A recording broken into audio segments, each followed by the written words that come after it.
Olá, e chegamos a mais um final de semana. Como todo final de semana, eu sempre faço um compilado dos vídeos da semana.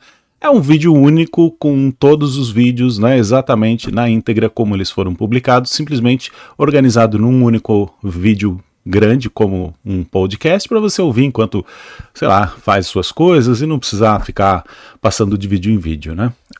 Bom, vamos ao vídeo, né? Mas antes eu gostaria de pedir que você já deixasse o seu like aí no vídeo, que isso ajuda no impulsionamento e levar as informações para as pessoas é o objetivo deste canal. E também, se gosta e não é ainda inscrito, se inscreve no canal para receber sempre notificações quando novos vídeos forem publicados, ok? E se puder deixar um comentário dizendo qual o vídeo que você mais gostou na semana, também é super válido e além de ajudar o impulsionamento, me dá um pouquinho de norte para saber o que as pessoas estão gostando, que tipo de conteúdo as pessoas estão gostando mais, tá bom? Valeu, vamos ao vídeo então.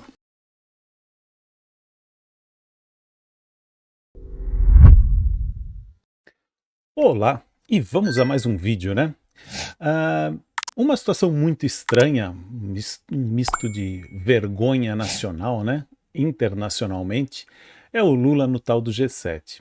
Bom, o G7 é um grupo de países de primeiro mundo, né? Que se reúnem de tempos em tempos, mas às vezes eles convidam outros países para esse encontro, né? E numa dessas, ou nessa, o Brasil foi convidado. Geralmente o Brasil é convidado.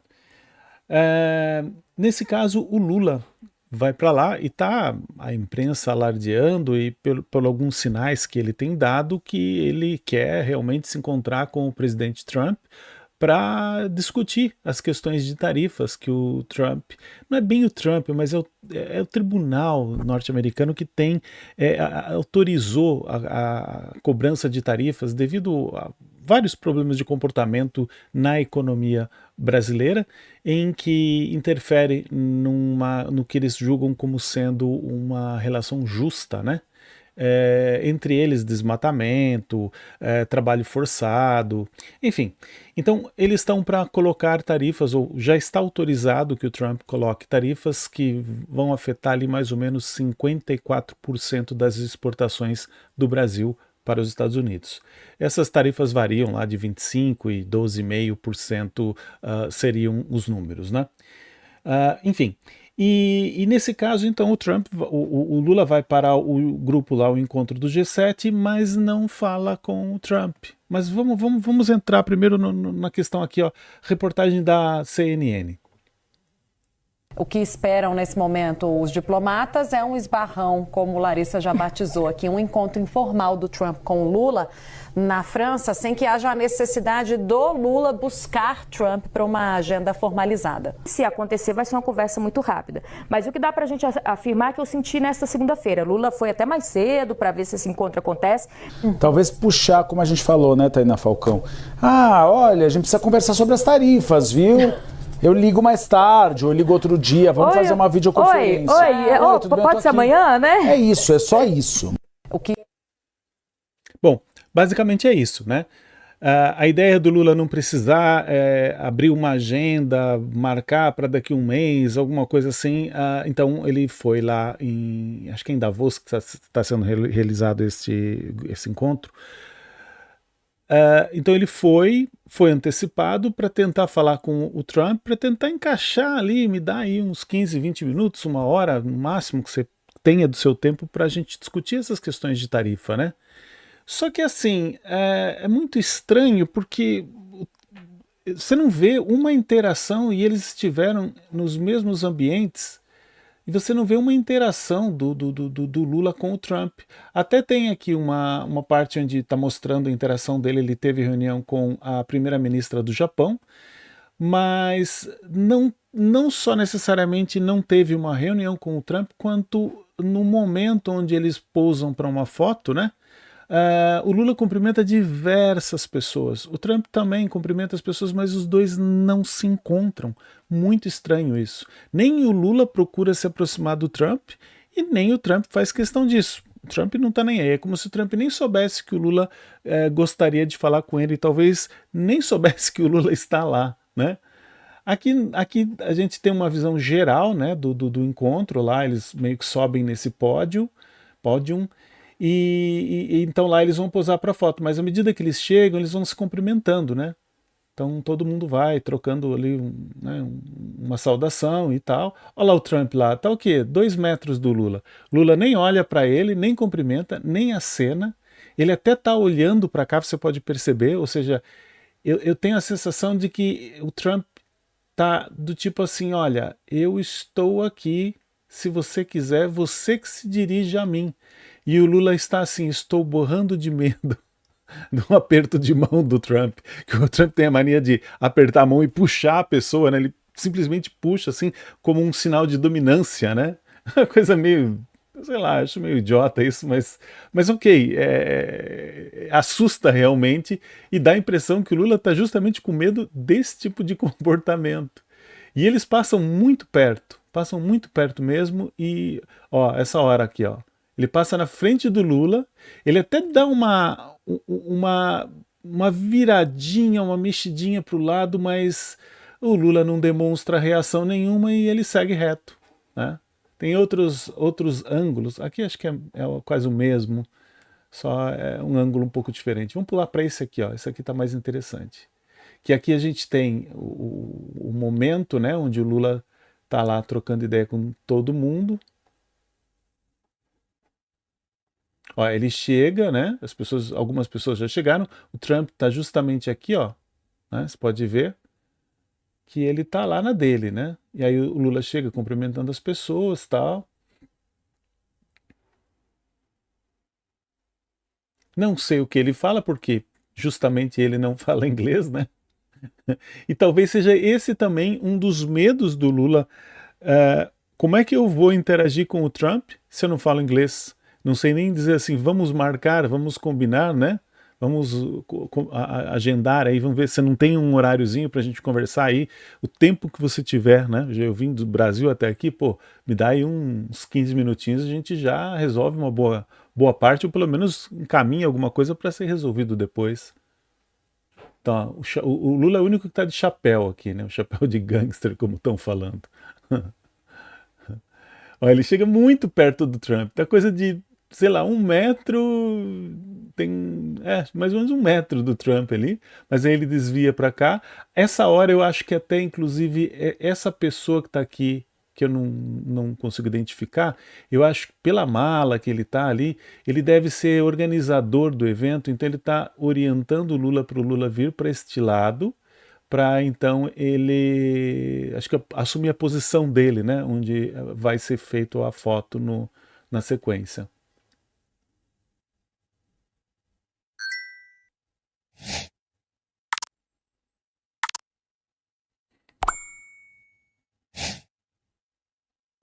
O Trump também está muito fechado, eu vejo assim, ele não está interagindo tanto com as pessoas, eu não sei o que passa, mas aqui é um momento que ele parece que já está, acho que já tiraram a foto, acho que ele já estaria saindo. Bom, e aqui é o momento assim onde ele está em zoom, né? Ficar melhor de a gente perceber aqui. É o momento onde ele passa em frente o Lula, veja, ó. Ele meio que ele põe as mãos aqui na frente, dá a impressão de que ele estaria assim pronto para uma reação do Lula, caso o Lula mencionasse que teria o interesse de cumprimentá-lo ou qualquer coisa do gênero, né?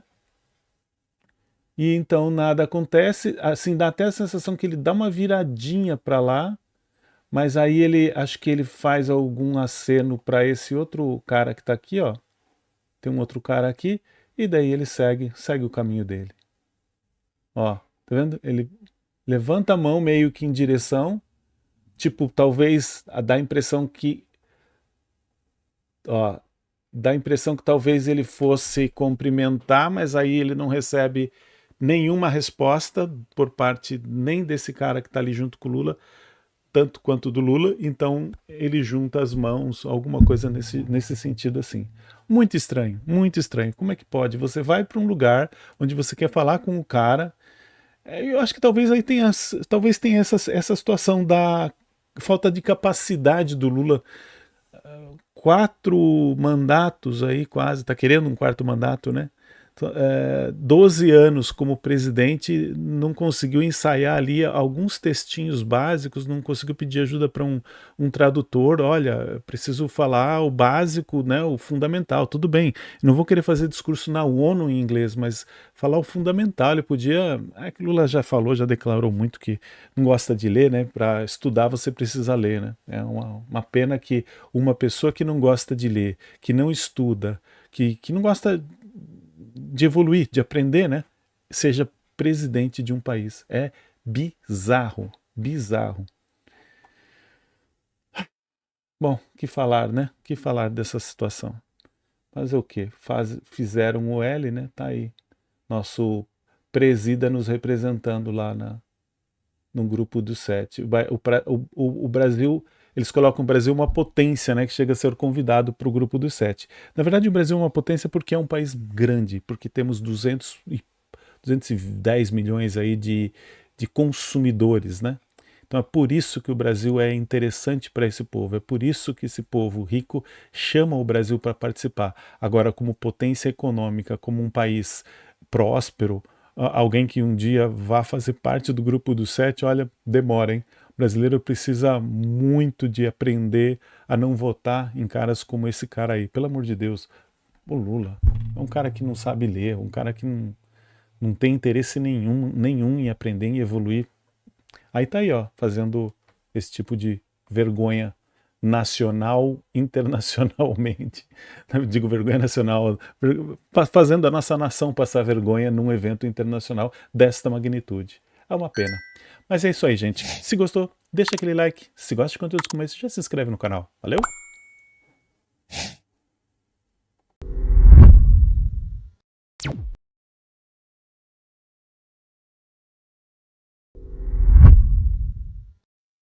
Olá! Hoje é dia 17 de junho de 2026, 13 horas e 22 minutos, é o horário que está sendo gravado este vídeo. Bom, ontem a gente até fez aqui um vídeo no canal falando sobre o quase encontro, né, do Lula e do Trump. O Lula foi até o encontro do G7 para tentar se aproximar, falar com o Trump sobre as questões das tarifas que o tribunal lá, que a justiça norte-americana já autorizou que sejam impostas ao Brasil. A ideia, assim, que a gente vê, que a gente consegue entender do que está acontecendo, é que o Lula, ele quer pousar para a foto, dizendo que conseguiu fazer com que o Trump não aplique as taxas. Mas o Trump, eu acho que ele não vai aplicar essas taxas, e na esperança de que o Flávio ganhe, né? Porque o Flávio e o Trump têm mais identidade, são mais parceiros, e o Trump acredita mais na política do Flávio do que na do Lula. Então, o que a gente pensa é que o Trump vai segurar até as eleições. Se caso o Lula for reeleito, então ele vai aplicar as taxas, e se o Flávio for reeleito, então ele vai negociar melhor com o Flávio estas questões que envolvem a aplicação ou não dessas tarifas. Lembrando que isso afeta até 54% do que é exportado do Brasil para os Estados Unidos, tá? Então é pesado, isso vai ficar complicado para o mercado brasileiro. Veja, quando você tem essa questão de exportação, parece assim que tranquilo, isso aí não me afeta o que vai ser vendido lá fora ou não. E inclusive, se não é vendido lá fora, acaba sobrando um pouco de produção nacional e acaba barateando o preço das coisas. Pode até ser que lá diretamente um produto ou outro baixe o preço. Por exemplo, a carne. A carne pode ser que baixe o preço ou não. Porque à medida que não tem demanda, o produtor diminui a produção também. Só que o produtor, ele depende, por exemplo, de maquinário, ele depende de insumos, ele depende de fertilizante para plantar o milho que ele vai dar para o gado, por exemplo, né? E isso tudo vem através do quê? De importação. Muita coisa é importada. Não é tudo que o Brasil consome é produzido no Brasil. Às vezes tem produção nacional, mas às vezes a produção nacional ela tem características que não servem para toda a aplicação. Às vezes só um produtor internacional produz aquele tipo de fertilizante, ou às vezes ele tem tecnologia melhor, ou às vezes ele tem preço melhor. Só que com a elevação do dólar, porque claro, se você para de vender, ou você para vender fica mais caro o teu produto lá fora, você começa a vender menos. Se você vende menos, o país adquire menos dólares pagos pelos produtos, mas o país continua importando, ou vai diminuir também a importação porque tudo ficará mais caro, porque o dólar vai subir de preço, vai subir o preço do dólar, entendeu? Então esse tipo de coisa não é bom para a economia, se não é bom para a economia, não é bom para ninguém, entendeu? Nem para o governo, nem para ninguém mesmo, nem para o empresário, nem para a população, para ninguém. E essa questão de tarifa é para fazer sentir mesmo. O governo dos Estados Unidos alega uma série de como que ele diz assim, são injustiças nas relações, ou seja, o Brasil pratica algumas coisas que os Estados Unidos saem perdendo, começa a ter desvantagem. Por exemplo, trabalhos forçados. Então, os Estados Unidos têm regras mais severas contra isso, o que torna o produto deles mais caro, mais caros porque tem que seguir certas regras, entendeu? E enquanto que, de repente, uma situação que acontece, uma prática que acontece aqui, em que você tem que gastar menos com um funcionário, torna o teu produto mais barato e daí há uma deslealdade nas relações comerciais. Então aí o que o governo faz, ele coloca algumas tarifas para tentar equilibrar esse tipo de coisa, tá? Então isso que está acontecendo não é especificamente do Trump, isso vem da justiça deles. E o Lula está tentando ir lá, não, Trump, não, relaxa, não. Só que na verdade o Lula sabe que ele não consegue. Então o que na verdade o Lula quer é uma foto.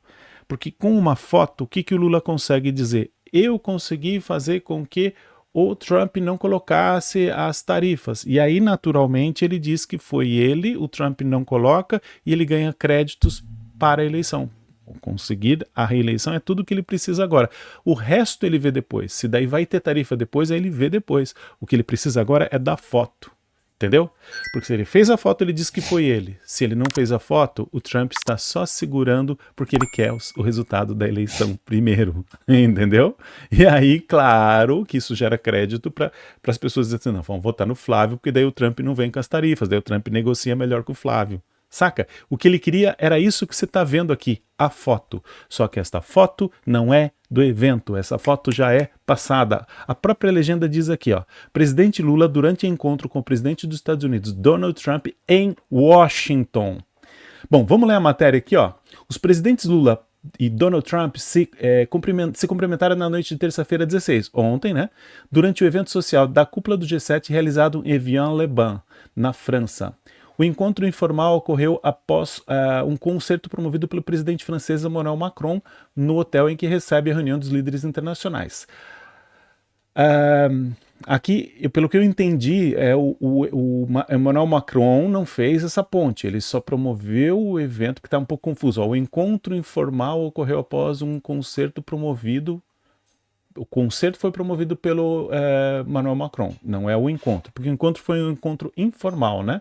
Ou seja, eles se esbarraram no corredor, vamos dizer assim. Assim como foi lá na foto da família, só que lá o Lula não se dirigiu ao Trump, o Trump simplesmente fez pouco caso, ele disse, não preciso disso, né?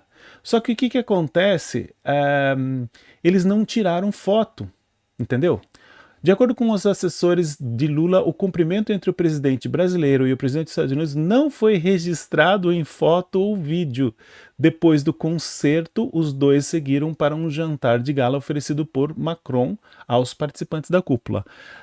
Gente, é estranho, assim, os assessores estavam distraídos, talvez, não foi registrado. Bom, é de suspeitar, será que eles fariam esse papelão? Será que o Trump disse realmente good job? E outra, dizer também good job é insignificante, tá apenas sendo diplomático, né? E a verdade é essa. Se o Lula se dirigisse lá no palco da família, lá, se ele se dirigisse para o Trump seria diplomático da mesma forma. O Trump tem, como o Lula é um cara dinâmico. O que quer dizer dinâmico? Para algumas pessoas pode ser assim, nossa, é um cara esperto, é um cara, né? Ou para outras pessoas pode ser assim, ligeiro, malandro, como pode ser interpretado o tal do dinâmico, né? Que ele escorregadio, né? A gente diria assim, no Brasil, liso. Bom, mais cedo, durante a tradicional foto da família, dos líderes, né, presentes no encontro G7, Lula e Trump chegaram a passar próximos um do outro, mas não houve interação naquele momento. A aproximação ocorreu apenas mais tarde, no evento social organizado pela presidência francesa.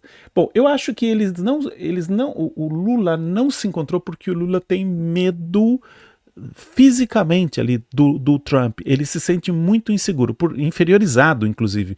Primeiro, porque o Trump tem aquela mania de puxar a mão do cara quando ele cumprimenta. E talvez o Lula tenha medo disso, e isso, de fato, eu já falei, eu acho até meio bobo do Trump fazer isso. Um pouco engraçado, mas bobo.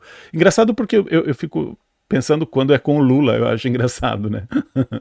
Mas eu não acho isso legal, eu acho que ele tem que ser diplomático e esse tipo de gesto é muito evidente. Se ele puxasse um pouquinho, tudo bem, mas ele puxa demais para mostrar que ele é o cara. Então eu não gosto, fisicamente. Ele não é, ele é um vozinho de 80 e poucos anos, assim como o Lula, não são bosta nenhuma. Em matéria de físico, né, de ser forte, dominância, não são. Desculpa, mas eu acho que ele não fez isso com um lutador lá, acho que ucraniano, que ele encontrou semana passada. Bom, enfim. Então, o que ocorre? Esse é um ponto. O outro ponto, eu acho que o Lula não quis interagir com ele, evitou interagir com ele, porque se ele vai para um encontro desse para falar com o Trump, para querer, né, tirar a foto com o Trump, e desperdiça uma oportunidade como aquela lá do palco, onde o Trump estava literalmente dando bobeira, a gente vê o Trump passando por aqui, passando por ali, eu acho assim que tipo era medo mesmo. O Lula não quis. O Trump estava à disposição, mas o Trump também não queria se dar o trabalho de dizer eu vou me dirigir a esse Zé Ninguém. Não, o Trump estava na dele. Quem quer falar comigo que fale. E o Lula não foi. Por quê? Esse é um problema. O outro problema é o Lula não fala inglês. O Lula não fala o básico. O Lula não gosta de ler. O Lula não gosta de aprender. O Lula tem a cabecinha dele lá do sindicato ainda, até hoje. Ele não gosta de aprender. A única coisa que ele aprendeu na vida, acho que na infância, lá no meio da molecagem, da rua, foi a mentir. E isso ele trouxe para a vida adulta. Porque a gente vê, inclusive tem o próximo assunto aqui é justamente a mentira. A mentira não é agora, a mentira é no passado. Mas a gente vai ver, calma, uma coisa de cada vez. Bom, e continuando os relatos dos assessores do Lula, né? O Trump se dirigiu ao Lula com expressões em inglês como how are you, good job, que significam como você está, bom trabalho. Como não havia intérprete por perto naquele momento, Lula respondeu apenas com um aceno de cabeça. É um anão diplomático, como falam, né? Nem para interagir em coisas simples da língua inglesa. Ele está há 3 mandatos, querendo um quarto, e ele não se deu o trabalho de aprender palavrinhas básicas que não é só com o Trump, que é com qualquer dirigente internacional. Entende? É o básico da comunicação em inglês, é necessário para um presidente. Gente, desculpa, mas você não precisa ser um expert em inglês, simplesmente comunicação básica. É inglês básico, ele tem menos que o básico. Ele acenar com a cabeça, sabe? Tipo, bizarro. Ele não tem nem português básico. Não, tô zoando. Mas o básico português ele tem. Enfim, ficou vergonhoso, né? Ficou vergonhoso. Agora, engraçado que tudo isso, você tem assessores por perto para registrar ou para testemunhar, mas você não tem um fotógrafo, você não tem um intérprete por perto num evento que tá cheio de gente, super estranha, super mal contada essa história, né? Tipo assim, é verdade esse bilhete, né? É bizarro. Auxiliares do Palácio Planalto destacaram que as interações tiveram caráter estritamente informal e que não houve reunião bilateral entre os dois líderes durante a programação do G7. Bom, pelo menos aqui eles estão sendo honestos, né? Vai dizer que lá eles discutiram as taxas. Não. Assim, as negociações entre Brasil e Estados Unidos continuam sendo conduzidas por integrantes das equipes ministeriais dos dois países. Aqui vai falar das questões tarifárias e blá blá blá, blá blá blá, vai falar um pouco do passado, mas basicamente é isso. Bom, o que o Lula se encontrou foi com a tiazinha lá do Japão e também ele teve, né, algumas falas e uma fala polêmica em que ele afirmou, e tem aqui em vídeo, né, aqui ainda é o 247, mas tem em vídeo, é que o áudio está muito ruim, eu vou colocar aqui para vocês, mas o áudio está bem ruim. Mas eu vou ler primeiro aqui, ó. O presidente Lula afirmou nesta quarta-feira, 17, em Evian, né, na França, que nunca foi o esquerdista durante diálogo gravado à margem da segunda reunião da cúpula do G7, onde participa como convidado. Ele só está lá para ouvir. São países, o G7 assim, são um grupo dos 7 maiores economias ou mais potentes do planeta. Eles já nem são mais, tipo, tá ainda países que já estão em decadência, né? Mas aí alguns países emergentes são às vezes convidados também a participar, mas geralmente não tem expressividade. Esse encontro é só mais para manter por perto, entendeu? Por exemplo, o Brasil estar por perto, é importante estar por perto do G7 e não deixar ele muito sozinho, senão ele acaba, sabe, só ficando lá com China, com Índia, e isso pode representar um risco para a economia internacional, do ponto de vista deles, né? Em conversa com o chanceler da Alemanha, o Friedrich Merz, e com o chefe do Fundo Internacional, o FMI, Kristalina Georgieva, Lula disse que o mundo é do caminho do meio, ou seja, ele quis dizer que ele não é e nunca foi de esquerda. E eu concordo com ele, até que enfim ele falou alguma coisa correta. Eu sempre disse aqui, o Lula, o PT, eles não são de esquerda.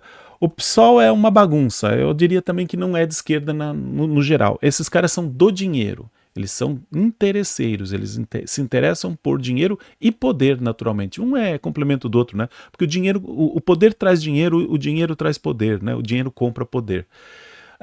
Então, para mim, o Lula realmente nunca foi de esquerda. Esquerda, sabe quem é? PCO é de esquerda. Figuras como, acho que o José Genuíno é um cara de esquerda, esses dias ele tem se manifestado. O Gabeira é de esquerda, eu acho que o Gabeira é bastante de esquerda, é aquela coisa que ele até tem um testemunho que ele fala assim, que nunca foi, a luta nunca foi contra a ditadura e a volta à democracia. A luta sempre foi derrubar aquela ditadura para implementar outra ditadura, a ditadura do proletariado, que é aquela coisa do comunista, que é aquela coisa bem esquerdista, bem raiz mesmo, né? Então, assim, existe gente de esquerda, ideológica, gente que luta, que acredita. Eu acho que estão errados, mas eu respeito porque eles têm ideologia. Agora, essa galera do Centrão, que Lula está falando ao mundo que ele pertence, eu concordo plenamente. Lula é Centrão. O Lula é negociata pura, não importa com quem. O que importa é que ele saia na vantagem, ou que pelo menos os dois saiam na vantagem.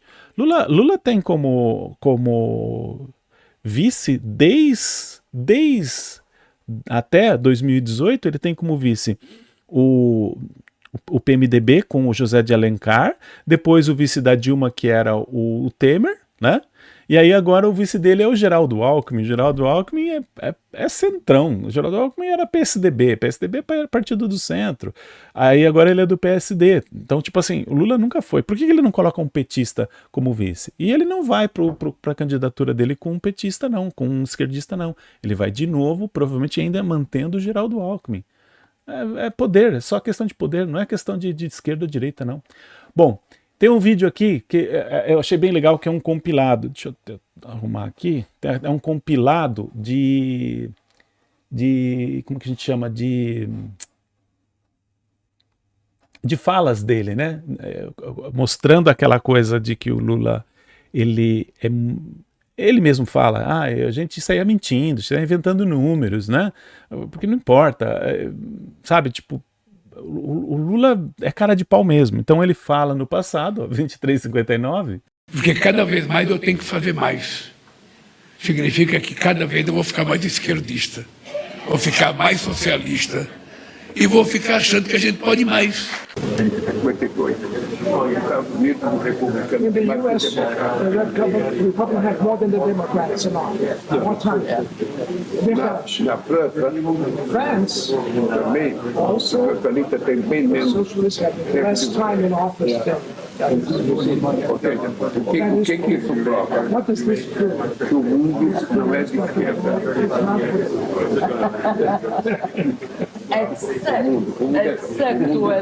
O mundo é no caminho do meio. Is in the middle. The middle. Essa é a verdade. That's the truth. But this is what you did when he became president the first time. Everybody expected to lose the left. But you were. You were 50%. Você foi direto pro centro. But I was never a leftist. Mas essa era a imagem. Eu era um dirigente sindical. Olha aqui o post. Situação da esquerda está complicada. Nem o Lula quer mais ser chamado de esquerdista. Mentira. Ele disse isso só porque a plateia lá queria ouvir isso. O Lula é esperto, o Lula é ligeiro, o Lula é dinâmico, como fala o Trump. Isso é ser dinâmico. E ele fez um good job. Fez um bom trabalho. Bom, gente, se gostou, deixa aquele like. E se gosta de conteúdos como esse, se inscreve no canal. Valeu?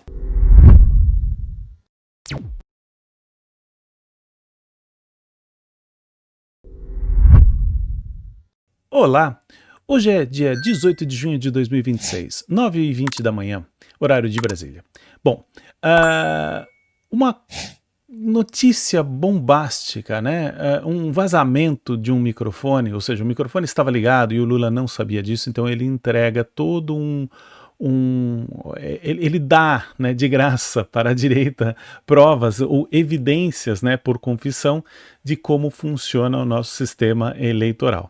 Bom, existe uma briga muito grande e interessante que a direita ou pessoas que se posicionam como a direita, como o Bolsonaro, briga pelo voto impresso. Na verdade, a briga não é que seja o voto impresso, é que seja um sistema eleitoral um pouco mais seguro e que possa ser auditado. Isso é um nível, uma camada de segurança ao processo, né? Ou seja, você poder contar depois ou recontar os votos em caso de dúvida, vamos supor uma diferença muito pequena, como aconteceu em 2022, poder recontar os votos seria muito interessante para dar credibilidade ao processo eleitoral. E ele vem levantando isso já há alguns anos, porém o STF começou a acusá-lo de golpe quando ele começou a se manifestar mais efusivamente, claro, por ter se tornado o foco, por ter se tornado o presidente. Bom, é interessante, né, que o STF a gente vê que joga a favor do Lula, e de repente vem o Lula e complica a vida do STF. Bom, vamos recordar um pouquinho. O STF alegou que o Bolsonaro, em 2021, né, Moraes afirma que Bolsonaro iniciou o golpe numa live no dia 29 de julho de 2021, ao defender o voto impresso ao lado de uma urna eletrônica. Ou seja, o Moraes alegou que o Bolsonaro é golpista e que ele iniciou o golpe em 2021, que ele começou em 2021.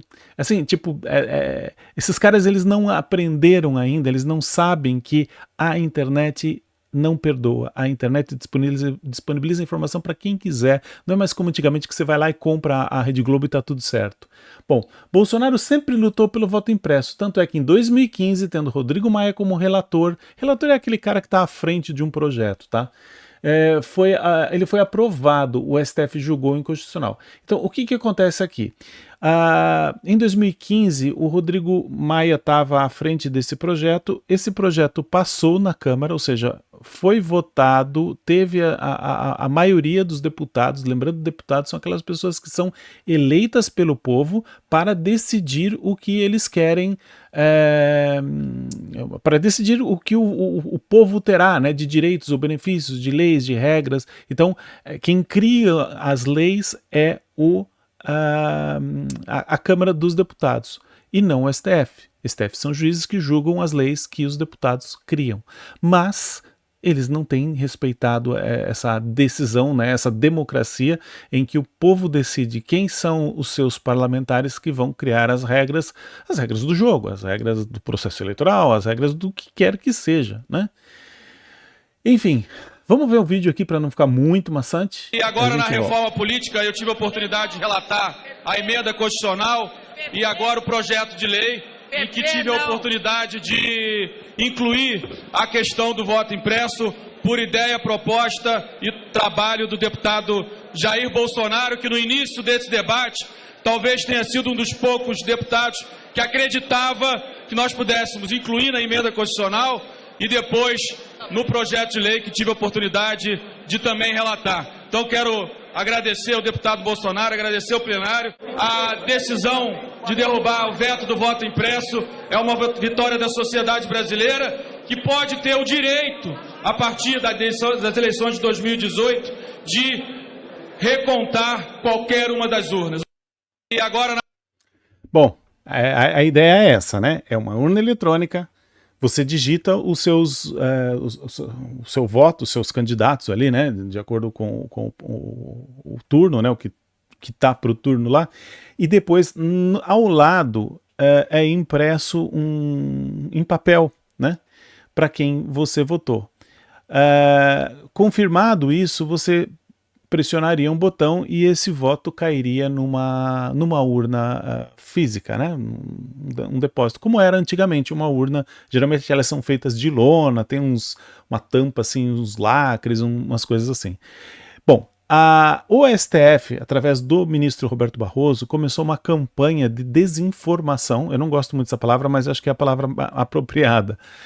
Ele começou contando mentiras nas redes, na TV. Ele foi lá dizer que porque o Bolsonaro é retrógrado, porque o Bolsonaro quer que volte ao voto de papel, e blá blá blá, e um monte de história. Então ali, eu que nunca tinha parado para prestar atenção nesta pauta, nem nesse discurso aqui do Rodrigo Maia, nem no Bolsonaro falando sobre isso em 2015, na verdade que em 2015 nem se falava em Bolsonaro. Bolsonaro era o patinho feio dos deputados, era um deputado de baixo clero, ele não fazia parte de nada, ele estava sempre excluído.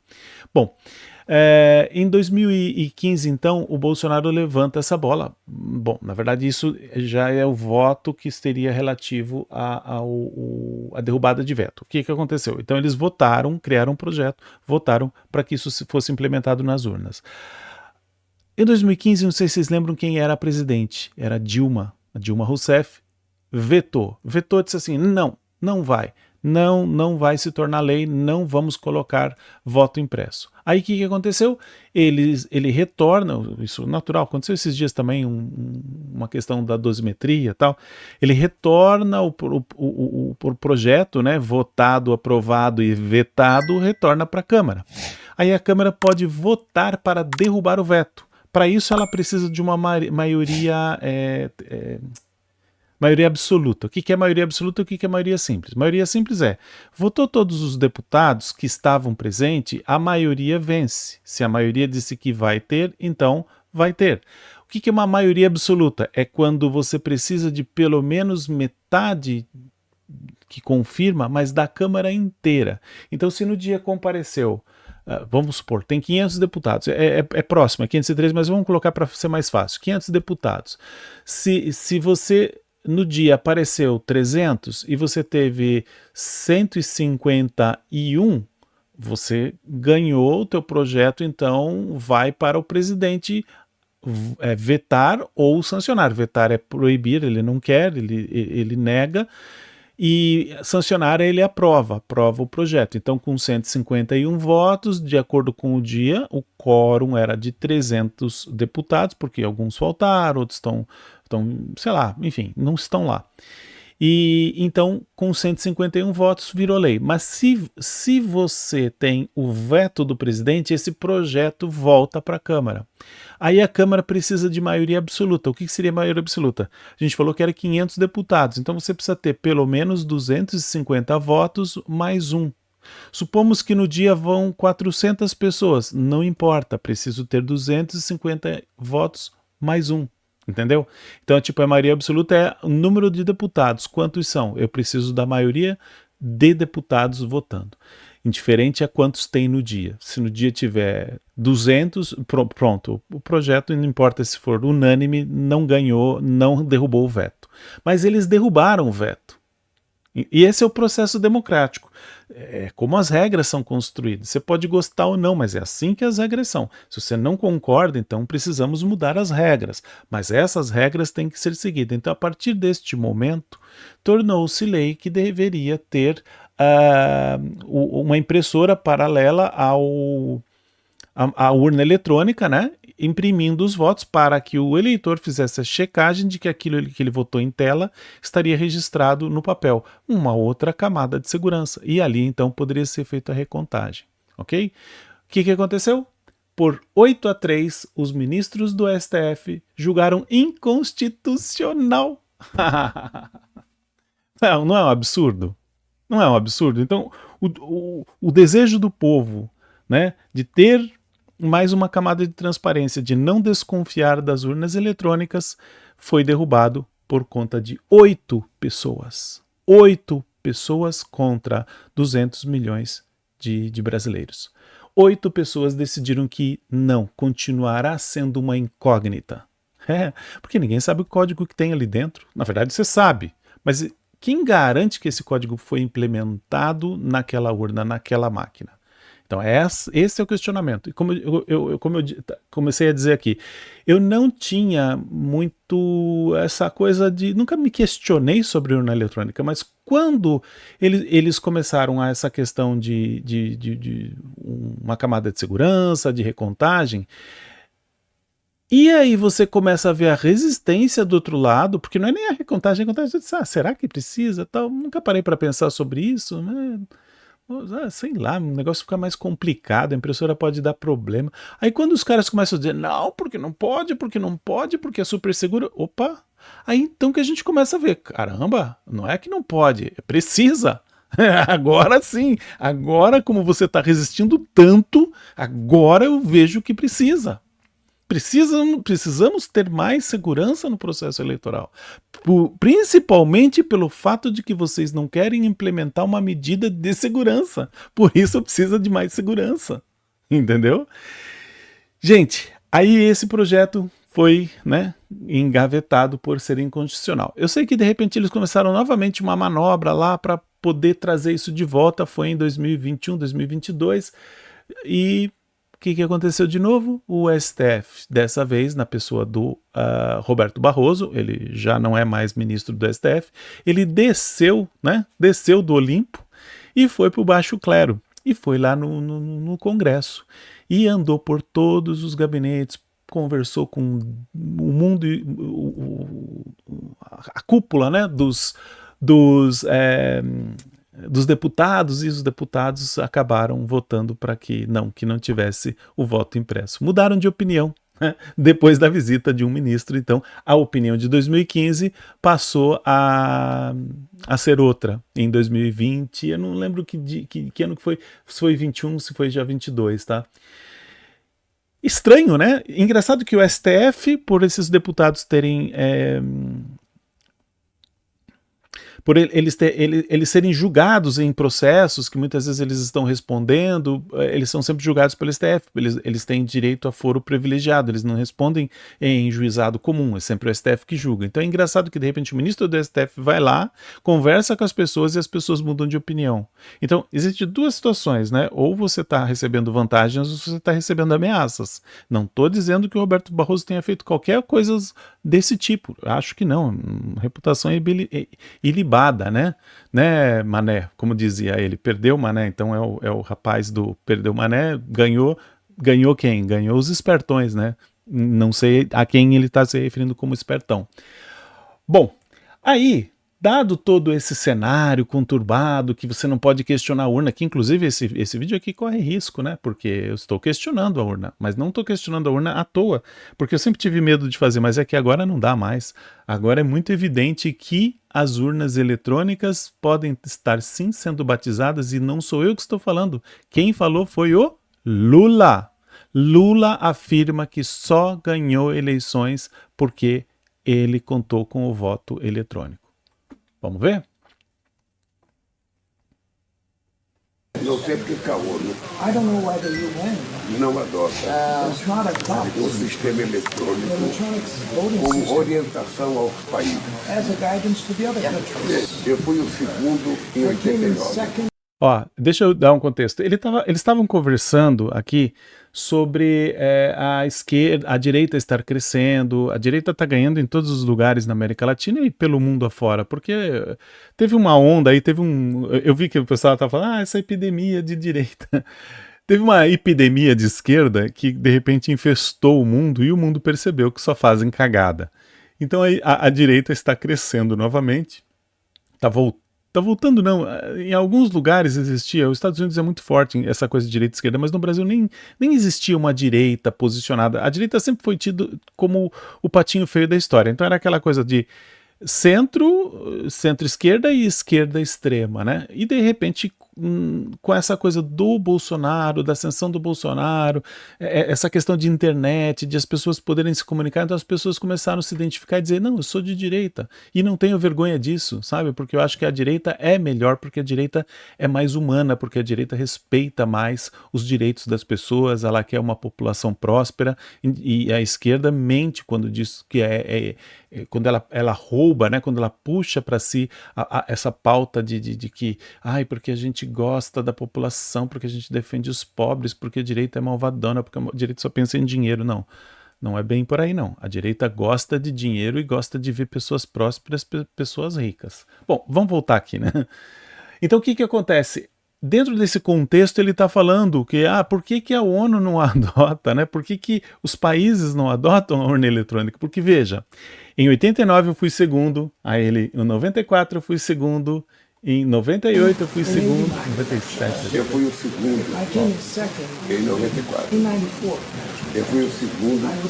Na verdade, 98 já seria o ano que ele entraria, né? Seria 97 o ano da eleição. 98. Aí eu fui o primeiro em 2002, o primeiro em 2006.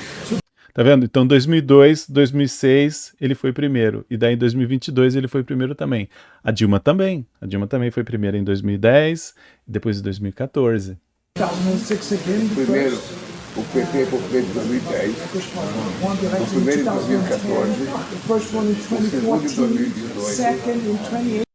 Aqui foi um fenômeno, né? Que o Bolsonaro apareceu do nada, o antipetismo estava em alta e não deu tempo, eles ou não deram muito valor, não deram muita atenção para o Bolsonaro, não acreditaram que talvez a urna seria suficiente para derrubar o Bolsonaro, mas não conseguiram e então o Bolsonaro entrou. E o primeiro agora, tudo pelo voto eletrônico. Tudo pelo voto eletrônico. De fato que a urna eletrônica ela começou a ser implementada antes, tá? Mas foi em 2000 que então as eleições passaram a ser 100% eletrônicas. Até então elas foram gradualmente, porque alguns lugares, né, primeiro começa para testar, para se der problema ainda dá tempo de recorrer ao modo tradicional, papel e tal, né? Então tiveram duas eleições. A primeira eleição, até por aqui, ó, quer ver?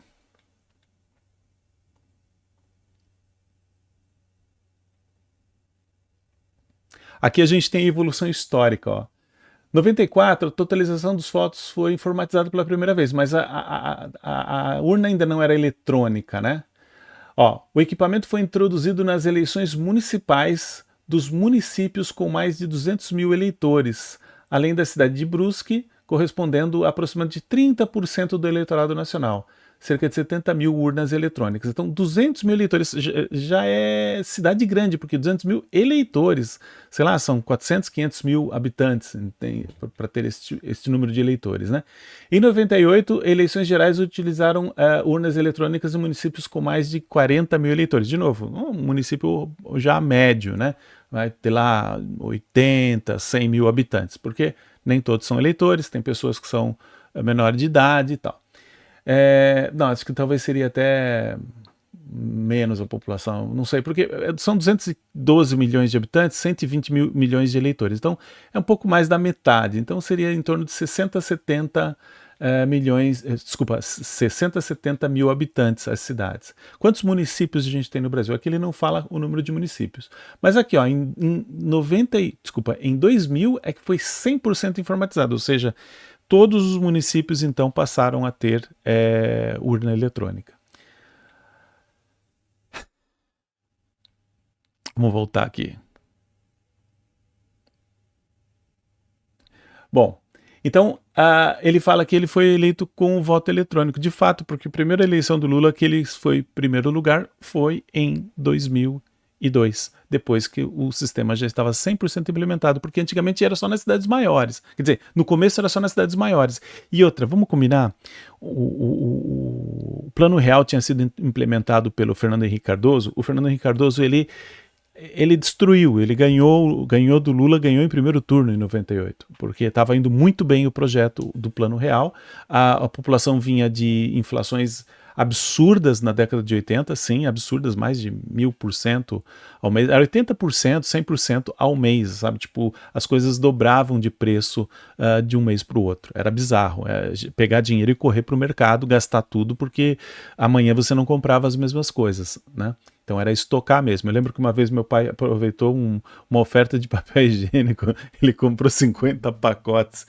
eu não lembro se era de 6 rolos, uma coisa assim, mas gente, não tinha onde pôr pacote de papel higiênico, porque ele disse, aproveitar porque é um produto que não estraga, o preço tá bom e amanhã ou depois vai estar mais caro, né? Bom, aí o que ocorreu então? O Lula admite aqui que ele só ganhou por conta do voto eletrônico, que o voto eletrônico favoreceu ele. Tá na cara, gente, tá na cara. Lula, você não combinou o discurso com o TSE. Ou você, como achou que não estava sendo gravado, né? E achou que essas pessoas, sei lá, fazem parte do seu time, né? Electronic system. You go 1, 2, and now you have to go again 1, 2. That's Primeiro, number segundo 1. mandato seguido, depois tem que pular. Depois tem que pular um, depois You have grades, a turn, and then you can come back a third and a fourth, and that's it.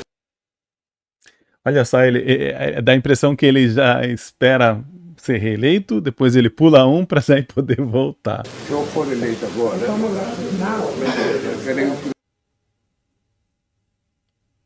presidente eleito mais longevo da história. The first president with the greatest longevity in the history of an office. O único eleito presidente The only president that was elected 3 times. e possivelmente o único eleito Possibly, who knows? I'll be the only four times elected. Aqui ele começa a dar devagar outras coisas, né? Tipo, provavelmente, possivelmente, né? 4 eleições. É claro, eles prendem os opositores. Se eles prendessem se eles não tivessem prendido o Bolsonaro voltaria agora, né? Se eles tivessem deixado o projeto do Bolsonaro de urna com voto impresso, então provavelmente o Lula não estaria aí. Ou acho eu, né? Só acho, não sei. Gente, o que eu tinha para esse vídeo era isso. Se gostou, deixa aquele like pra gente. E se gosta de conteúdos como esse, considere se inscrever no nosso canal. Valeu? Obrigado.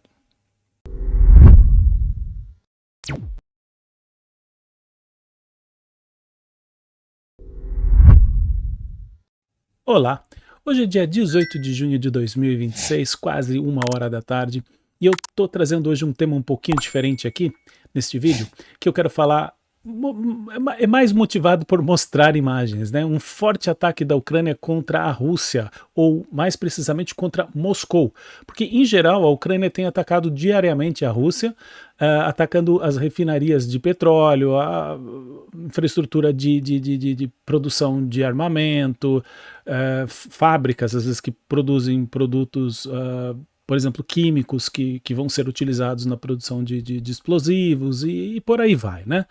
Em geral, a Ucrânia tem atingido alvos, às vezes militar, mas alvos que colaboram com a guerra, né? E ontem ela resolveu atingir Moscou, mas com força, com muita força. E uma imagem ficou icônica, por isso eu disse assim, não, eu tenho que trazer aqui para o canal. Para quem não acompanha a guerra, talvez nem chegue a ver essas imagens, né? Essa imagem que está aí, claro, não é o que está acontecendo, mas ela é parte, só colocaram a cabeça ali do Putin no lugar. Mas justamente esse disco voador que você vê ali, na verdade é a tampa de um desses, não sei como chamam, os tonéis, né, onde se armazena combustível. Então a Ucrânia atacou a refinaria e uma dessas tampas, um desses tonéis explodiu, projetando essa tampa para o ar. Ficou uma cena muito icônica, né, porque as pessoas estão sempre filmando hoje em dia, então tem filmagens de todo o ataque, de diversos ângulos, e inclusive o momento em que essa tampa é projetada para o céu. Bom, eu vou passar aqui os vídeos, são vários vídeos, tá? Aqui é o vídeo que tem a projeção da tampa.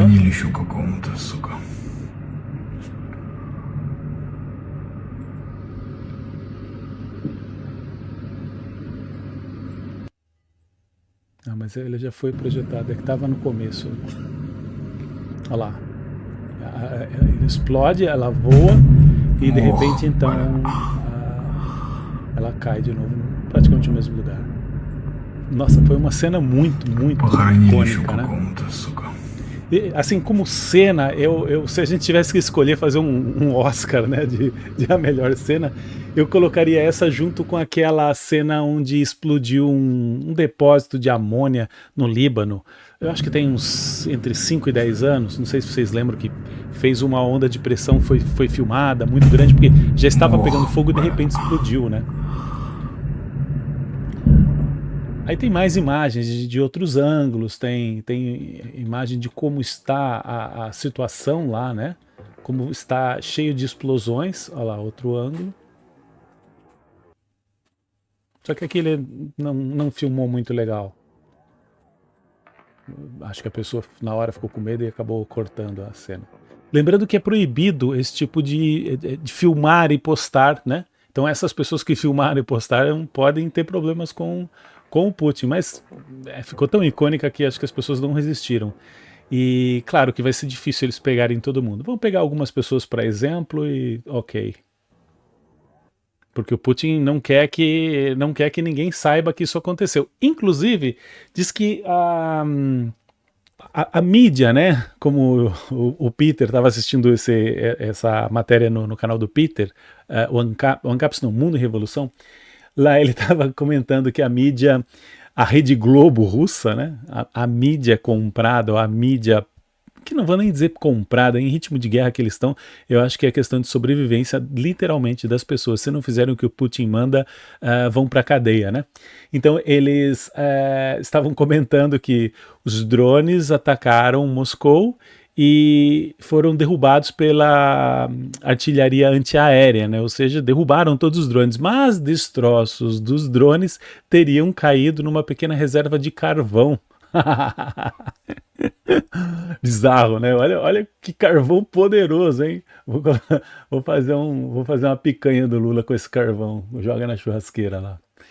Bom, tem mais? Aí o que corre é que tem mais imagens que eles estão agora fazendo. Até amanhã vai estar cheio, eu recomendo. Eu vou deixar esses links, mas é só buscar. O X é uma fonte de informação bem forte para isso. Então é só buscar no X que você vai encontrar muita imagem relativa, mas eles estão criando bastante meme agora por conta disso, porque claro, né, é bizarro o que está acontecendo na Rússia. Aqui ainda é do ataque, ó. Eu ia por um meme, mas aqui já, ó, tá vendo os drones chegando? Isso aqui é míssil de artilharia, não é artilharia, defesa antiaérea, né? Então você vê que ó, o drone passa 2 drones. Um vem daqui, outro vem dali, depois passa um míssil de defesa. Demorou. Um míssil, você vê a velocidade do míssil e você vê a velocidade do drone. O sistema é tão lento que até disparar o míssil, os drones já atingiram o lugar. Isso porque os drones andam devagar, entendeu? Porque o drone é um aviãozinho de controle remoto, tem uma hélicezinha e, né, segue e ataca seus objetivos. Inclusive, os drones até então, eles têm feito muitas coisas nessa guerra, têm combatido assim, têm colocado a Ucrânia hoje como uma das potências bélicas do mundo. Talvez logo em matéria de tecnologia e de experiência de guerra, talvez eles passem até os Estados Unidos. A Rússia, que era considerada a segunda, está tomando um pau dos drones da Ucrânia. O drone, a tecnologia de drone inicialmente, ele era só simplesmente você tinha um operador que ficava lá com o controle remoto, o drone tem uma câmera, transmitia essa informação e então ele guiava e direcionava o drone para onde ele queria. Essa semana, eu não faço cobertura de guerra, mas eu acompanho a guerra porque eu tenho bastante interesse nesse assunto. Então essa semana, inclusive um drone... desculpa, eu dou umas puladas às vezes. Então, esse era o princípio do drone. Agora os drones já estão contando com inteligência artificial. Muitos drones já conseguem seguir e atingir seus alvos sozinhos. Inclusive, essa semana teve drone que abateu soldado russo autonomamente. Ou seja, simplesmente o drone foi sem ninguém guiar, sem ninguém coordenar, ele identificou o alvo, foi lá e abateu o soldado russo invasor. E no Brasil, o que estava acontecendo, eu vi, isso tem coisa de 1 ano mais ou menos, o Lula estava querendo criar leis para proibir que se fosse criado, se utilizasse inteligência artificial para fazer guerra. O Lula nada na contramão, né? Coitado. Bom, enfim, vamos ver os memes então. Tem um que ficou muito bem feito. Aqui é a foto do... Eu não lembro o cargo dele, mas ele tem a ver com a guerra. Acho que é o Peskov, o nome desse cara. É o cara da guerra. Esse meme ficou muito da hora. Parece um ataque alienígena. Muito bom, né? Pegaram a foto da tampa na hora. Muito legal. Nossa, isso tá rodando o mundo. Aqui daí tem um compilado dos ataques, né? Eles estão chorando porque um drone atingiu um prédio residencial aqui. Quer ver? Atingiu um prédio residencial. Gente, a Ucrânia é bombardeada todos os dias e os alvos são residenciais. Ou melhor, são civis, porque às vezes é supermercado, às vezes é estação de trem. Esses dias umas igrejas milenares lá foram atingidas. Gente, que dó. Simplesmente os caras não têm escrúpulo nenhum. Só que a Ucrânia, ela atinge... A Ucrânia não tem o direito de ficar atingindo o povo russo. Porque a Ucrânia não é criminosa de guerra. Os caras, como já são considerados criminosos de guerra, então eles não estão nem aí. Eles simplesmente atacam as residências querendo botar terror, né? São legitimamente terroristas. Então eles querem botar terror na população para ver se pressiona, por exemplo, o governo a ceder lá o território. Enfim, no início era para ceder a Ucrânia inteira, mas depois virou ceder territórios. Bom, o que ocorre é, você consegue perceber uma diferença, isso até foi uma dica do Peter, achei super interessante, você consegue perceber a diferença que tem muita gente filmando, as pessoas estão filmando das suas janelas, elas não estão nem aí com o ataque, porque elas sabem que o ataque não é direcionado para a residência, e sim para alvos militares ou derivados, né, ou aquelas indústrias que alimentam os esforços de guerra. Então as pessoas estão nas suas casas tranquilas, só que o que acontece é, às vezes drones erram, às vezes erram o alvo, ou às vezes pode ter sido desviado, pode ter sido atingido com, por exemplo, ataque do solo, porque não só mísseis são utilizados para combater os drones, como os caras pegam literalmente suas metralhadoras e começam a metralhar os drones. De repente um drone é atingido numa cauda, alguma coisa com um tiro, um disparo, não derruba o drone, mas faz ele perder a direção e de repente ele atinge alvo civil, né? Então assim, é muito evidente que a intenção dos ataques da Ucrânia não são alvos civis, e são sim os alvos de guerra, porque a Ucrânia não pode se dar ao luxo. Primeiro porque não é criminosa, e depois porque ela precisa vencer essa guerra, então ela tem que pensar muito bem o que ela está gastando, o que ela vai atingir com esses recursos gastos. Ela tem que combater o que está fazendo mal para o território dela. Entendeu? Então ela precisa eliminar os recursos que são utilizados para as frentes de guerra. Então petróleo é uma questão, né? Como eu falei, indústrias químicas que produzem químicos para explosivos e assim por diante. Então assim, isso aqui ou é um acidente ou é reflexo do desvio de um drone por conta de uma artilharia de solo, né? Alguém que tentou derrubar o drone, não teve muito sucesso. Nesse caso sim, um drone que talvez teria sido abatido, os destroços caíram e atingiram um prédio, né? Ok, gente, o que eu queria trazer para vocês mais era essa imagem. Eu vou terminar com aquela que eu acho que ficou a mais legal de todas, que é essa aqui. E procurem aí no X e tal, tá rolando um monte de meme legal aí, tá bom? Bom, o que eu queria trazer por esse vídeo era isso, e se gostou deixa aquele like, se gosta de conteúdos como esse já se inscreve no canal, valeu?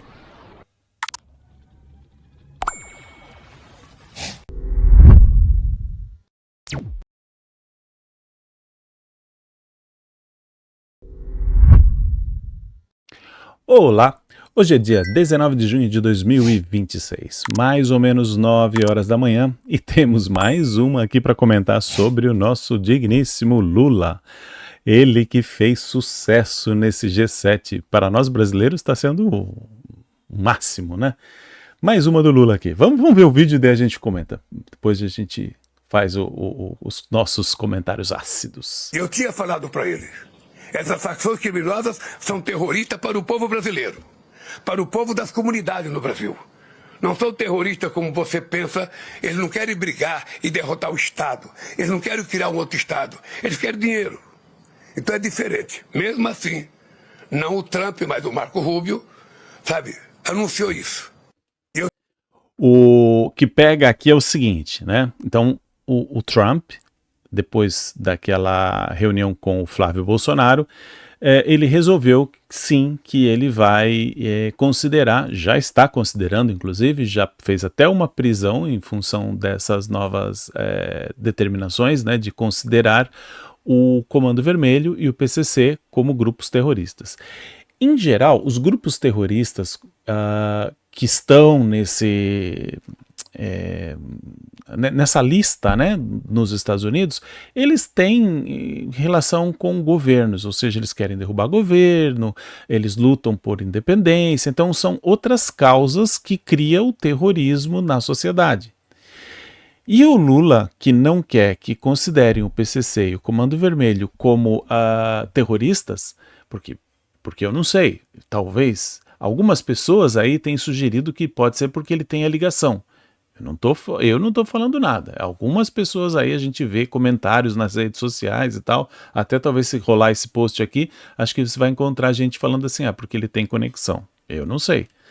Eu não sei, nem acredito nem desacredito. Mas a questão é, para o Lula, o PC, ou melhor, a desculpa que o Lula está dando aqui, que o PCC e o CV não deveriam ser incluídos como grupos terroristas, porque eles fazem terrorismo para o povo e não para o governo. Peraí, Lula, mas você não é o pai do povo? Se os caras são considerados terroristas para o povo, não seria legal, inclusive, a gente ter uma proteção, uma tentativa de busca por esse pessoal internacionalmente? Não era você que então deveria estar apoiando, uma vez que você é o pai do povo? Esse seu discurso está meio estranho, né? Não faz sentido. Então, tipo, o que ele fala aqui, vamos repetir aqui. Eu tinha falado para ele, essas facções criminosas são terroristas para o povo brasileiro.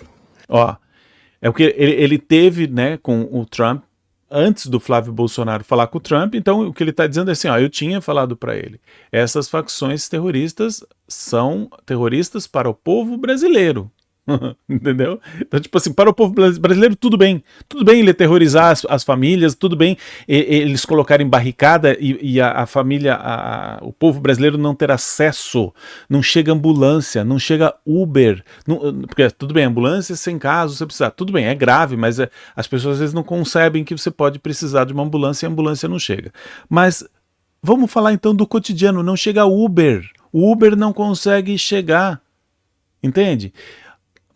Existem lugares que não tem barricada. Eu já peguei táxi para ir em lugares, por exemplo, eu tinha uma namorada uma vez e aí ela morava num lugar ruim e o taxista falou assim, olha, porque eu ia deixá-la, né, e iria para a minha casa.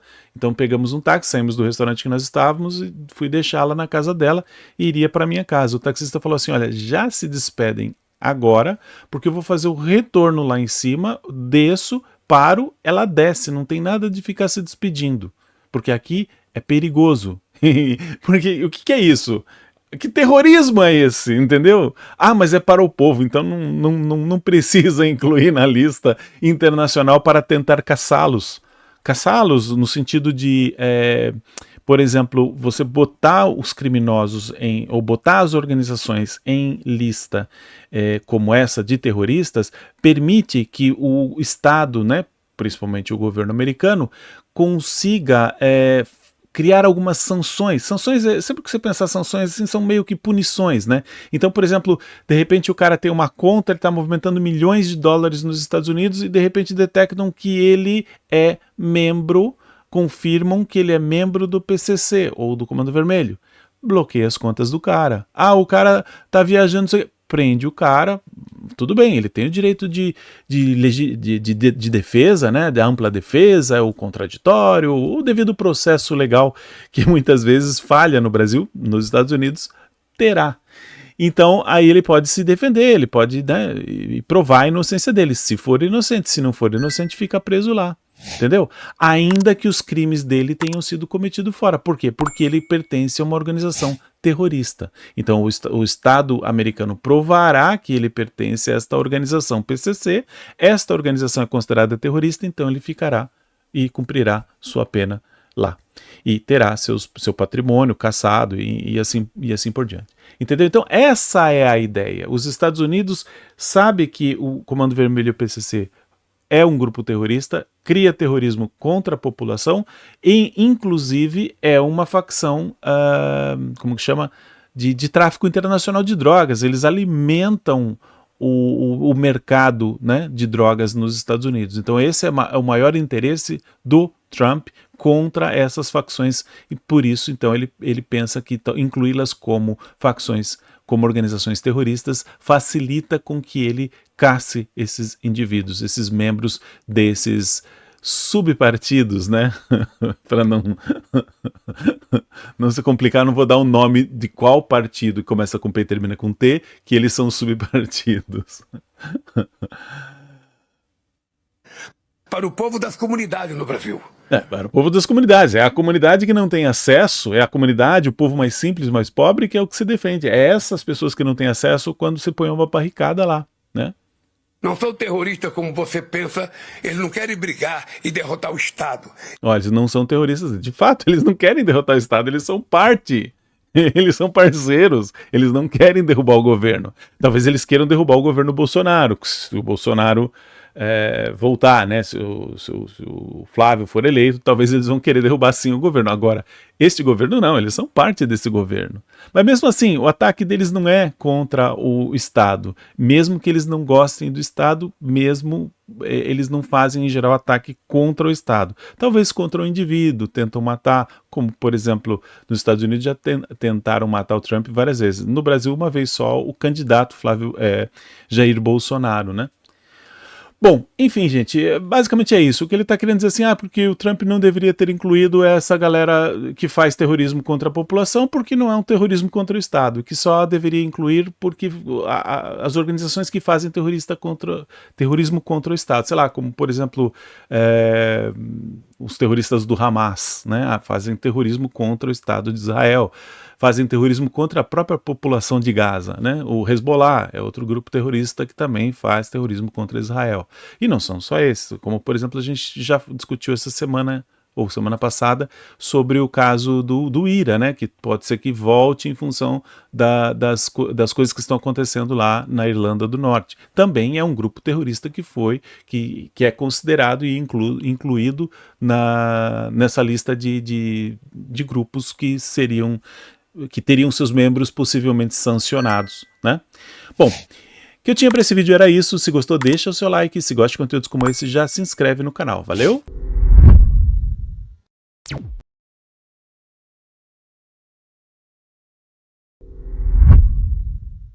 Olá, muito bom dia. Hoje é dia 19 de junho de 2026, mais conhecido como sexta-feira. São mais ou menos 8h30 da manhã, horário que eu gravo este vídeo. Hoje nós vamos falar dele, que nós estamos falando tanto essa semana, porque essa viagem dele para o G7 foi assim, nossa, foi terrível para o Lula, terrível. Tudo que ele falou foi, né, M, aquela palavra começa com M, não vou ficar falando palavrão aqui. Mais uma dele aqui, né, onde ele afirma que o mundo só vai melhorar quando não tiver mais empregada doméstica. Vamos ouvir a fala dele e a gente comenta. Eu acho que o mundo só vai melhorar quando não tiver mais empregada doméstica. Cada um cuida da sua sujeira. Cada um cuida do seu banheiro. Cada um cuida da sua cama, da sua cozinha, do seu fogão, da sua pia. Quando a gente chegar nesse nível, o mundo tá mais perfeito. Lula, não existe mais perfeito, Lula. Mais perfeito tá errado. Ou é perfeito ou é qualquer outra classificação. Tá melhor, tá pior, tá um pouco melhor, tá muito melhor. Perfeito é só perfeito, não tem mais perfeito, menos perfeito, tá? Só essa correçãozinha aí. Mas tudo bem. Aquela história, né? Eu não falo inglês, mas no português eu destroio. Bom, o que o Lula afirmou aqui? Que o problema são as empregadas domésticas. Quando não tiver mais empregada doméstica, o mundo estará perfeito. Eu acho que na casa dele, ele tem a Janja, mas ele acha que ele ajuda, porque a Janja também, de certa forma, trabalha, né? Ou atrapalha, mas ela está sempre na atividade. Então acho que ela não tem assim tanto tempo para cuidar da casa e tal. Apesar de que também ela não tem filhos, pelo menos até onde eu sei, não, né? Mas com Lula, com certeza não. Então eles não têm, ou ela não tem filhos pequenos, eu acho que seria o que a gente diria assim melhor. Mas eu acho que ela nem filhos tem. E enquanto não for viva, provavelmente não vai ter. Enfim, continuando, os pensamentos malvados que vêm à cabeça. Então eu acho que provavelmente no final de semana os dois se reúnem, né, para ajudar. O Lula vai lá lavar o banheiro. Penso que todo dia de manhã ele deve ajudar fazendo a cama, talvez enquanto ela prepara o café deles, ou talvez ele prepare o café para os dois, né? Eu acho que é assim que funciona na vida do Lula, né? Só que não! E a gente trouxe aqui no mesmo post, já vem a resposta para tudo isso. Olha só. Por que você não começa abrindo mão dos 74 funcionários que limpam, cozinham e organizam o palácio, onde você e a Janja vivem cercados de luxo? Lençóis egípcios, enfim, essa parte do luxo não é o que ele cita aqui, mas é o que ele cita sempre, né? Que a classe média não precisa ostentar, para que ter 2 televisões? Se você tem lençóis egípcios, né? Comida de chefe, não é nem a Janja que cozinha, aquela paca nem foi a Janja que fez, né? E foi uma furada. Tudo pago com dinheiro público, de fato. Dinheiro público não, nosso dinheiro. A gente tem que começar a entender que o governo não tem dinheiro, o governo não produz, ele só dá prejuízo, inclusive. Ele poderia produzir, por exemplo, quando ele tem estatais, se a estatal dá lucro, o lucro vai para o caixa do governo. Então, de certa forma, é um dinheiro que eu diria assim, bacana, muito bom, mas o problema é que o governo sempre dá prejuízo. Não é só por incompetência, tá? Ele dá prejuízo porque eles roubam demais, né? Bom, então o que ocorre aqui? Ó? Quando você jogaram no Google aqui, né? Então não precisa nem fazer muita força. Ó. O Palácio da Alvorada conta com uma estrutura de 74 funcionários dedicados à residência oficial. Este número engloba o quadro completo de apoio. Ok, não estamos falando só de empregada doméstica, tem outros cargos aqui também, tá? Assim como o garçom. Não basta ter uma empregada doméstica, você precisa ter um garçom, você precisa ter chefe de garçom, chefe de cozinha. Se você tem um chefe de garçons, imagina, quantos garçons você não tem para te servir? Provavelmente você tem tem algumas empregadas domésticas e deve ter um chefe delas, não sei se tem até algum nome, né? Como fala aqui, ó. Empregadas domésticas ou camareiras, também inclui equipe multidisciplinar como chefes de cozinha, maîtres que é o chefe dos garçons, os garçons, né, motoristas e assessores diretos. Assessores diretos devem ser aquelas pessoas tipo concierge, preciso de tal coisa, a pessoa vai, o mordomo talvez, né, seja o termo. A pessoa que faz as compras, né, que faz mercado, que resolve problema, que contrata, que chama a manutenção quando quebra alguma coisa. Então essa pessoa que faz que mantém tudo em ordem, que está sempre em contato com tudo e com todos para resolver as coisas que precisam ser resolvidas. Esses profissionais são divididos em turnos para realizar a manutenção, o funcionamento e o atendimento do casal presidencial por 24 horas por dia. É bizarro, né? O Lula, e isso não é de hoje, a gente fala assim, ele está senil, é porque, na verdade, é absurdo o que ele fala, a gente acha absurdo, mas ele sempre fez isso. E aqui o que, na verdade, ele só não está direcionando para o público certo. Ele está se perdendo um pouquinho e está falando demais, falando pelos cotovelos. E eu não sei o que acontece, que o marqueteiro dele não manda ele calar ou não consegue mais controlar o veinho. Entendeu? Porque o que ocorre? O Lula sempre foi assim, ele vai num público, ele faz um discurso, ele vai no outro público, ele faz outro discurso, entende? Então é perigoso assim, ele tá, que nem a gente viu num vídeo, ele estava falando da urna eletrônica, que ele garantiu as eleições devido à urna eletrônica, porque ele está falando lá para o povo que ele acha que está interessado nisso. Mas se de repente ele for falar com o bolsonarista, ele vai jurar de pé junto que ele foi o cara que brigou, que lutou para que o voto fosse impresso como uma forma de garantia, entendeu? Então ele muda o discurso de acordo com a plateia. Aqui o discurso dele seria para esse público classe D e E, porque assim, eu entendo que dizer isso, porque a gente vai acabar com a empregada doméstica. A empregada doméstica, ela não pensa assim, ele vai acabar com o meu emprego. Não é isso que ela vai pensar. A empregada doméstica vai pensar assim, nossa, painho quer acabar com o meu sofrimento, eu não vou precisar mais ir trabalhar, né, pegar o ônibus lotado, sair aqui de Parelheiros para chegar lá na zona norte de São Paulo, sabe? Tipo, então o pensamento do povo mais simples é que painho vai me ajudar a me livrar desse sofrimento. Enquanto esta pessoa não percebe que é painho que muito provavelmente, quando rouba, quando tirou de você oportunidade, como por exemplo ele faz agora com seus filhos, de tirar a oportunidade de fazer com que as coisas sejam tão caras que você não consiga entregar qualidade nos serviços básicos, como por exemplo educação, né? Então você não consegue entregar uma educação de qualidade para um filho seu, faz com que talvez o seu filho esteja condicionado a trabalhos que não demandem ou que não precisem de estudo, sabe? Só que a percepção desta pessoa é que painho vai ajudar. Então o discurso está direcionado para a plateia errada. Ou o que acontece agora é nada passa batido, porque devido à internet, o poder das redes sociais, a informação descentralizada faz com que a gente tenha sempre cada vez mais acesso a tudo que está acontecendo.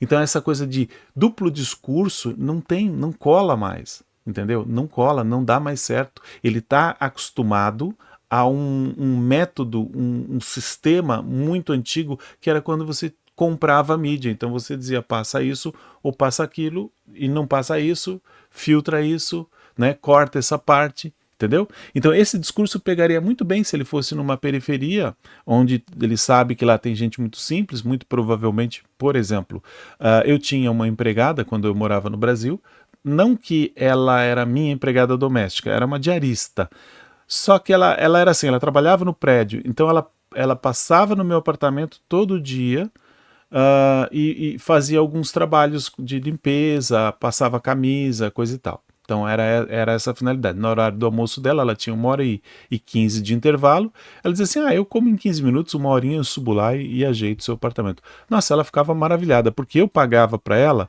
mais ou menos metade do que ela recebia para trabalhar no prédio. Olha só que interessante. E ela trabalhava só, 5 horas por semana, enquanto no prédio ela trabalhava 40 horas, né? Então, para ela, eu era o rei, assim, sabe? Ela me adorava, me amava, né? Inclusive, a gente tem contato, de vez em quando a gente se fala pelo Facebook. Ela ainda trabalha lá, ela está em vias de se aposentar já.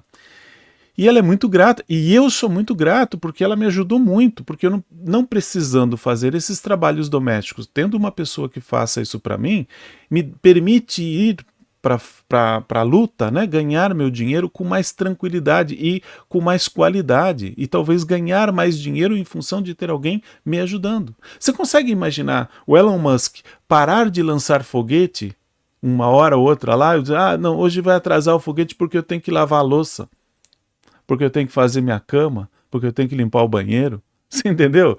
As pessoas, quando elas têm assessores, como o Lula aqui tem 74, um presidente precisa ter assessores. É que eu acho que, claro, no caso dele, vindo do Lula, certeza que é tudo super, super exagerado. Eu acho que às vezes é desnecessário tanta gente, e inclusive turnos de 24 horas por dia. Talvez não fosse necessário essas 24 horas, né?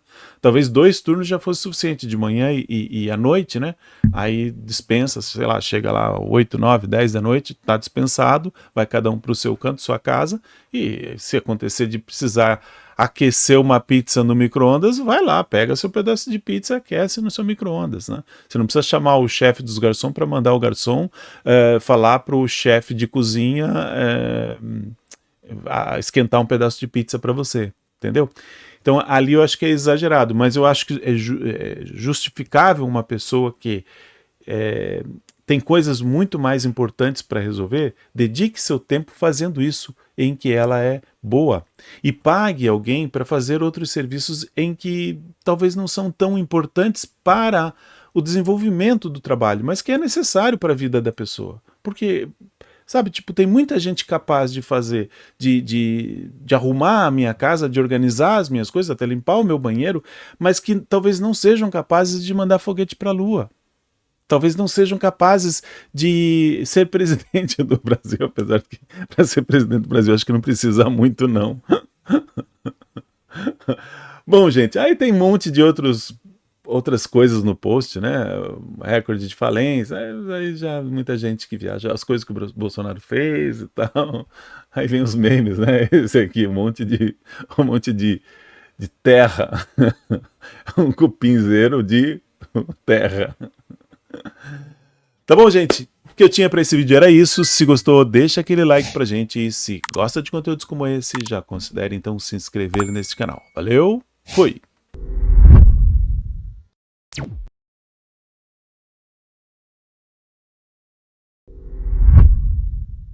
Olá, hoje é dia 20 de junho de 2026, mais ou menos 3 horas da tarde, horário que eu gravo este vídeo. Essa semana teve uma busca e apreensão nos endereços ligados ao Jacques Wagner. Jacques Wagner, que já foi governador da Bahia, na verdade ele é um carioca, né? Mas a base política dele é a Bahia. Ele é senador e vai inclusive concorrer à reeleição esse ano.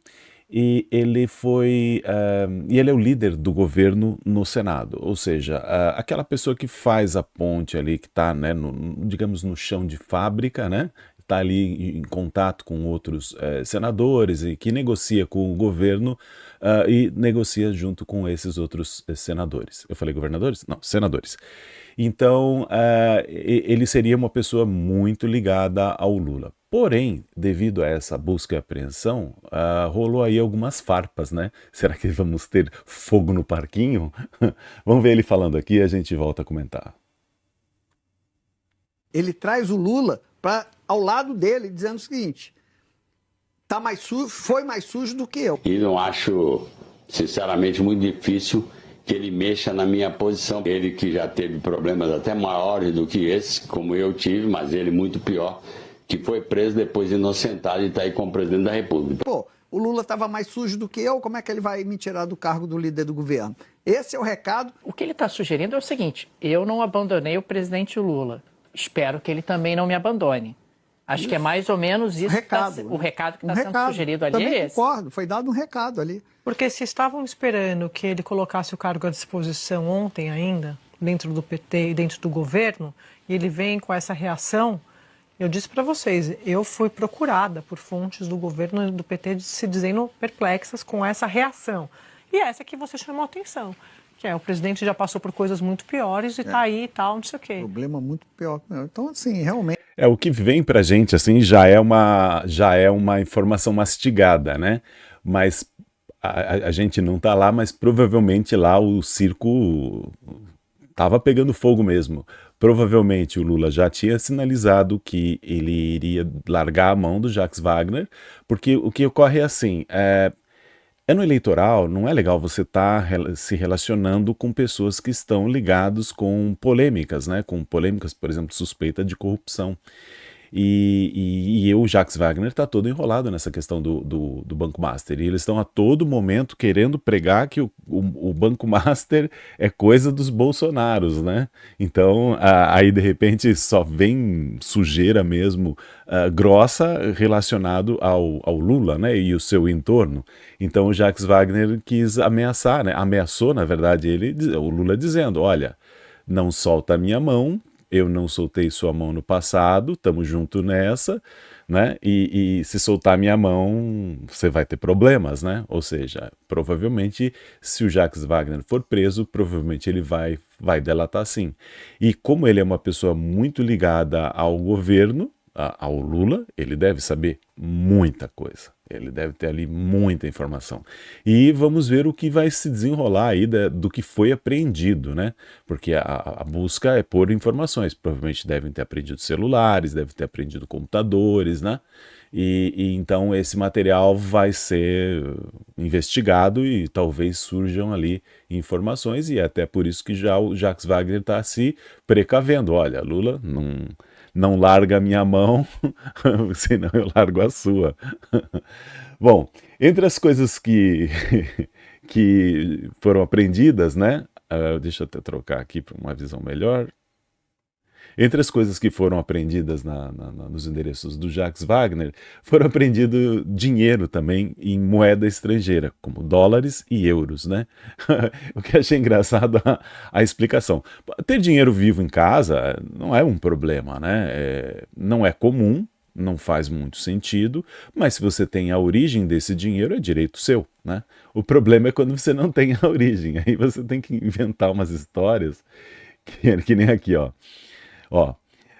Wagner confirmou que os 55 mil dólares e 33,5 mil euros apreendidos pela PF na operação são seus, mas negou qualquer ilegalidade. Segundo ele, os valores correspondem a diárias recebidas do Senado devido a viagens internacionais realizadas no exercício do seu mandato, ou valores que ele mesmo comprou no Banco do Brasil para viagens internacionais. Grava essa informação. No próximo parágrafo, Wagner disse que costuma pagar as contas no exterior em cartão de crédito, em vez de gastar os valores em espécie recebido pelas diárias. Se ele costuma usar o cartão de crédito, por que ele comprou? Por que ele comprou, como está aqui, ó, ele mesmo comprou do Banco do Brasil. Mas se o cara usa cartão de crédito, tá sobrando dólar na carteira dele, porque ele recebe as diárias do governo, aí ele gasta no cartão, então ele vai pagar no cartão, vai pagar em reais, tá o dinheiro sobrando na casa dele, ele ainda vai lá e compra mais euros, mais dólares no Banco do Brasil. Não faz o menor sentido para mim, Jacques Wagner. Sua explicação aqui tá muito contraditória, né? Ou pelo menos a matéria, né? Mas eu acho que a matéria está refletindo o que ele provavelmente deve ter falado, né? Bom, enfim, vamos ver o que acontece aí dessa notícia, uma coisa boa. Ele está enrolado não só por... Esses dólares aqui é irrisório, né? O problema dele é maior, tem relação com o recebimento de imóveis e tudo mais, né? Ele provavelmente está mega enrolado com essas questões. O que ocorre é o seguinte, essa galera que o Forcaro saiu comprando o mundo. Eu digo, se o Forcaro não tivesse comprado ninguém, o banco dele tinha tanto dinheiro que dava para sobreviver, estava ativo até agora, porque, meu Deus, quanto dinheiro, né? Milhões para cá, milhões para lá, pagando gente, emprestando jatinho, como aqui também tem. O próprio Jacques Wagner também usava os jatinhos de empresas relacionadas ao Vorcaro, né? Porque a empresa provavelmente de fretamento estava no nome do Vorcaro, ou ele também era um dos sócios. Interessante que é o seguinte, na verdade eu falo isso brincando, porque na verdade o banco acaba tendo muito dinheiro justamente porque faz toda essa corrupção, justamente porque compra tantos políticos. Porque daí o que acontece? Então o político que ele é lá o governador do estado X, vai lá e investe dinheiro no Banco Master, em dinheiro, por exemplo, da Previdência, né? Então, para você garantir a Previdência dos velhinhos, você faz investimentos para ter resultado desse dinheiro que está sendo pago pelas pessoas que vão querer se aposentar quando velhinhos, né? E investe no Banco Master, claro. Por quê? Porque você está dando um dinheiro, o Vorcaro está dando um dinheiro para esse político investir justamente no Banco Master. Só que o Banco Master estava quebrando, né? Então ele tinha que comprar também apoio de juízes, né? Apoios de procuradores gerais da República, né? Ele tinha que comprar toda essa gente, né? E foi só se afundando cada vez mais insolúvel, cada vez menos condições de pagar as contas, né? E foi aí então que fecharam e encerraram as atividades. E agora estão aí tipo só puxando os fios, né, que estão se soltando dessa trama toda, né. E essa vez pegaram um figurão. Jacques Wagner é um figurão, é um cara que está por cima ali, que está em contato direto com o governo, que está coordenando tudo que o governo quer que seja aprovado, por exemplo, no Senado, é através do Jacques Wagner que a coisa funciona, né. E agora o Lula ameaça soltar a mão do cara, eu quero dizer, nananina, não vai soltar minha mão não, eu não soltei sua mão no passado, não solta a minha não agora. Briga boa vem pela frente aí, gente, vamos acompanhar esse caso, tá bom? Se gostou, deixa o like, se gosta de conteúdos como esse, já se inscreve no canal, valeu?